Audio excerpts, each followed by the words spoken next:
Welcome to Living a Full Life podcast. Join us as we explore health topics that encourage raising healthy children, living a healthy life, and living the best life possible. Now, here's your host.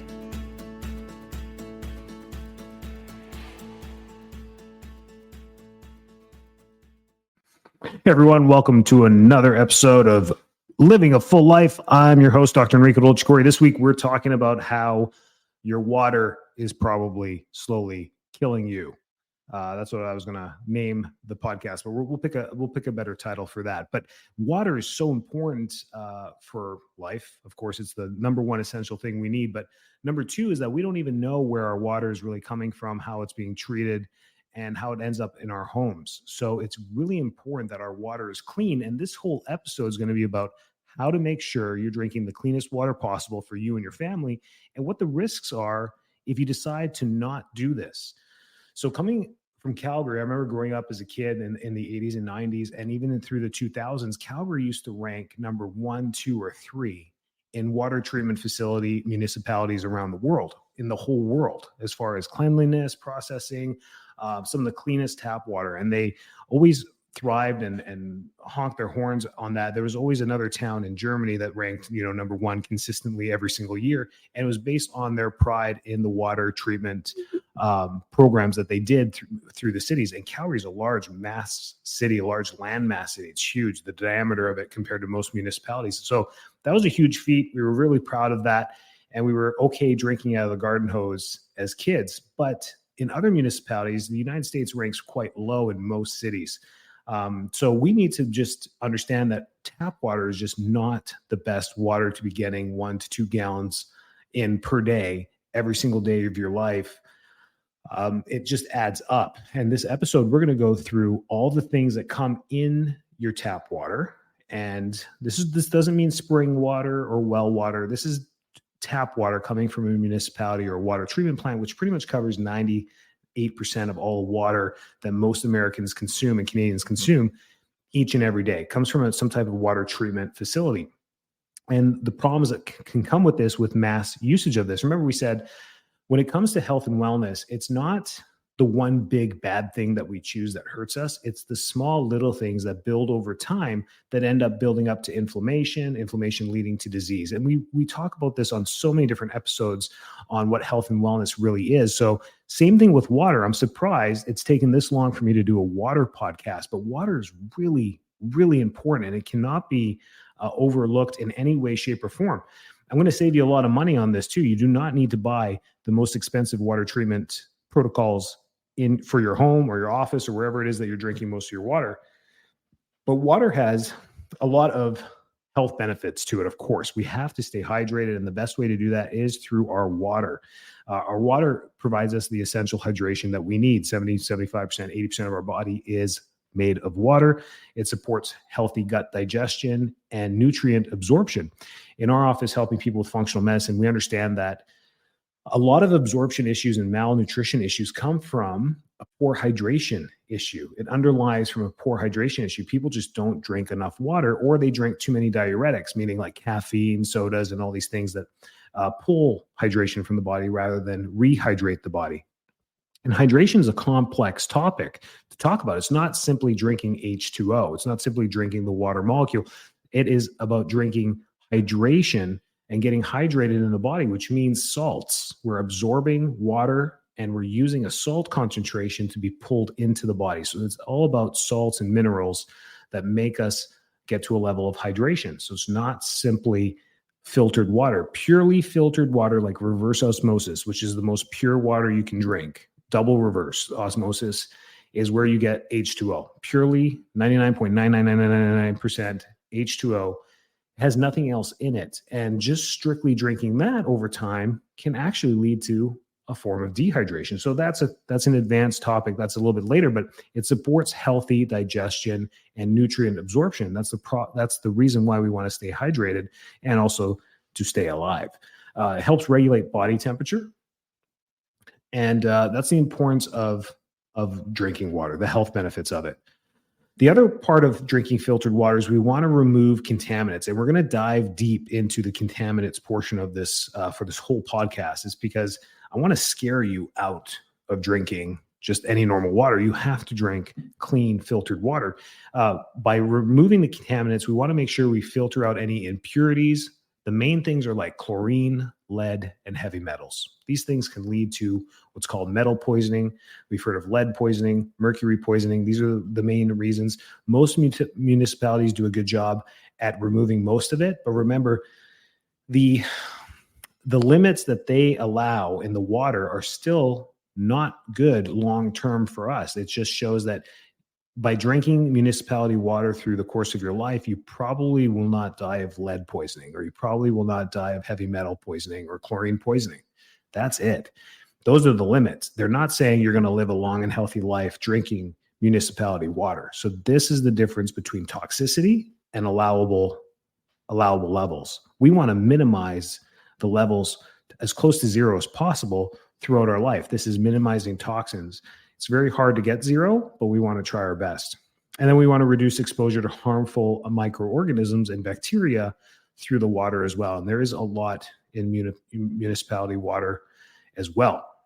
So let's dive deep into contaminants, and then we'll talk about how, cooking with clean water is really important.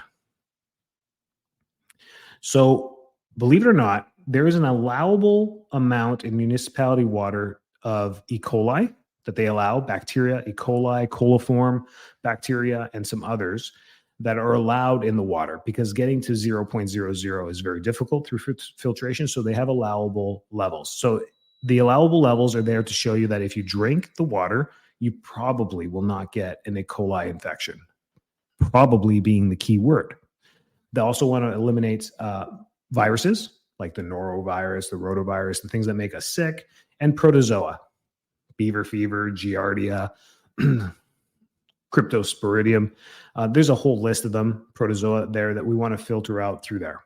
So microorganisms have to be removed from our water, and this comes through double filtration, which doesn't happen through municipality water supplies.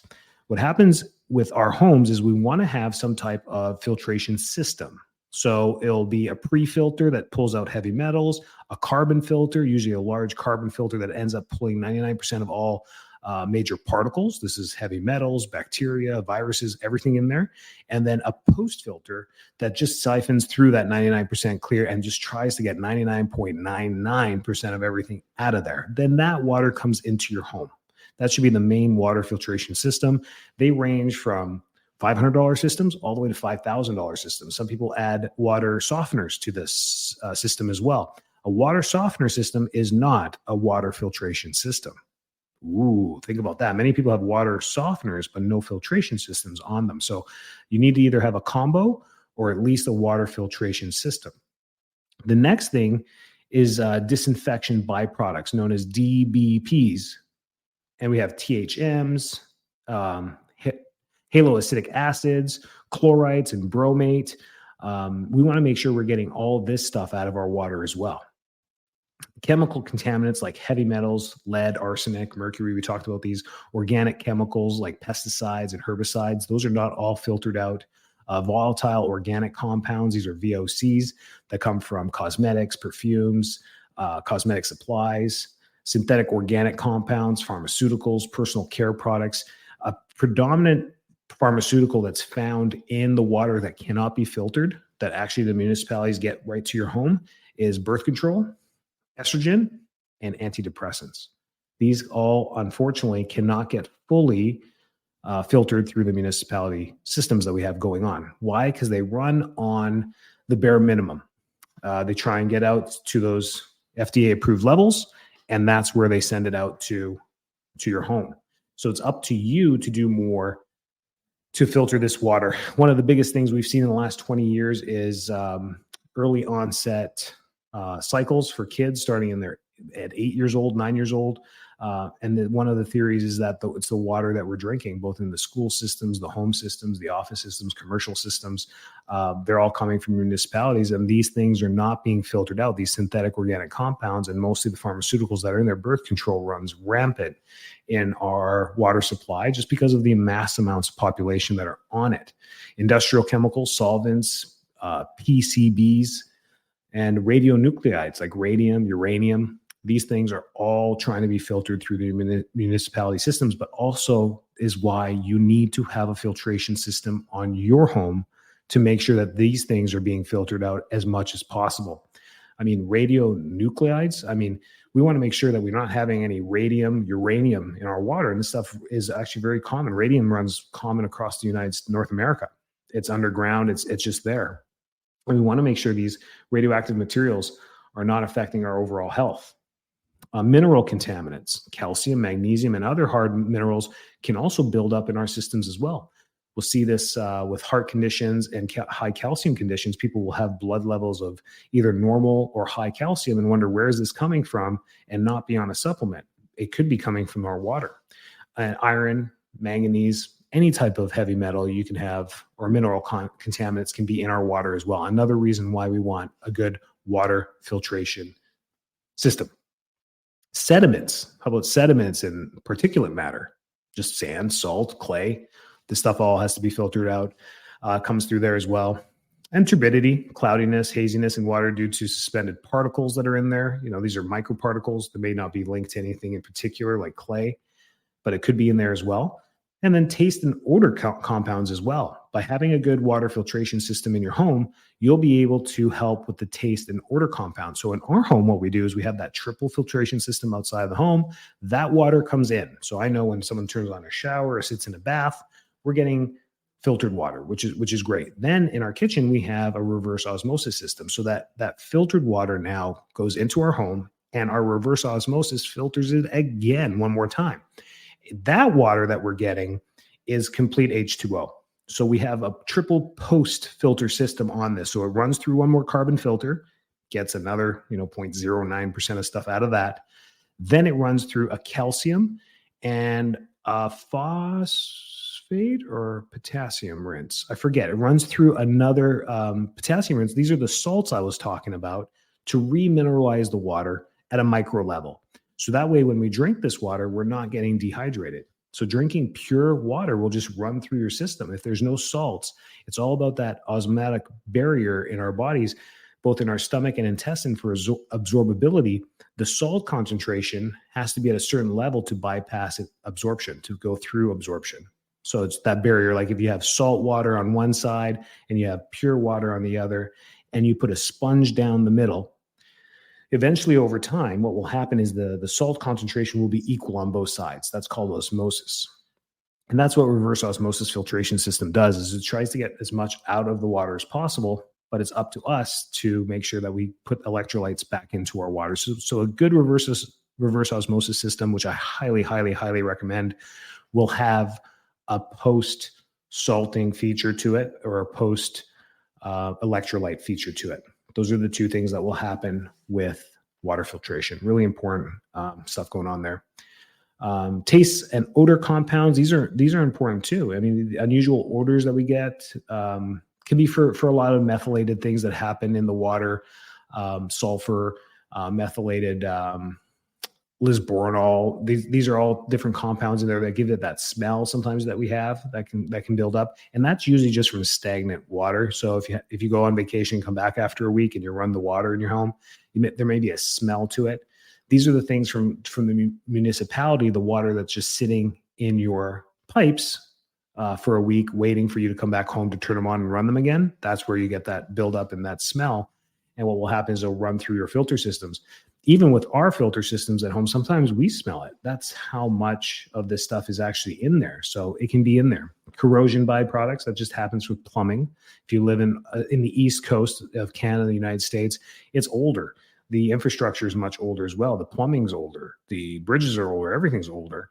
And these things can end up being more prominent on the East Coast than the West Coast, where it's newer.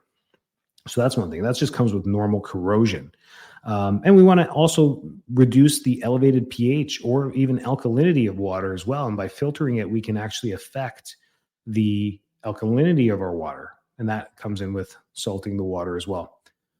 Hardness. Hard water is actually a buildup of calcium and magnesium. That's what we talk about with hard water, and why we have softeners in the home. It helps break down the calcium particles there, and you usually see it the water spots on glass. You can see it in your showers. That's usually because of a calcium buildup in your water. So if you're seeing that, it means that your filtration system isn't really pulling too much of that out of the water.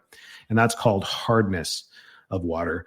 Nitrate and nitrites are commonly found in agriculture. These, if you live by any farming, which most people do, I mean, a suburbia living, you're all surrounded by farms, and those farms have been around for a long time, and they've been using fertilizers for a long time as well. This gets into the water supplies, whether it's well water or municipality water. All of our water comes from the same place. We all pull it from lakes, rivers, and streams, and this stuff all ends up in there.